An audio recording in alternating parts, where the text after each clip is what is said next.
You also mentioned earlier on engaging games. Will this tie into what you're talking about as well? Oh, without a doubt. So kind of my coaching philosophy has changed massively. So I try as much as possible to keep away from kind of isolated practice, and we get it in games, and it's the whole club's going that way. And we're now, even our under eights, it's play games, and those games might just be one-on-ones, they might be 11v11 and everything in between. But the one thing we're trying to do is put it all together.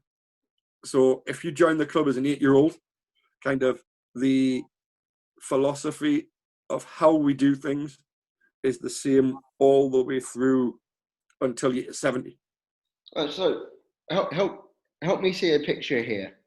What sort of stuff would you do as with the 8-year-olds, and how would the practical elements, the sessions, the games change or stay the same as they get older within your philosophy? It also comes down to what people want. So if somebody turns around and says, I'm just here, I want a bit of fun, I'm not going to stand there and sit in the shoulder and go, do this, do that, work hard and do this. But if we just go basically right the way through, so for an under 8, we can play a little 2v2 game, and you might just turn under 8, go, there's a ball, off you go. And when it becomes dangerous, you might go, well, we want you to just not do that, because sooner or later you're going to smack that person in the head with a hockey stick. So you're not allowed to stand on the hockey pitch and spin around like a windmill. The under 8 doesn't care if they win or lose. In reality, they may get upset now and again if they get absolutely hammered every week.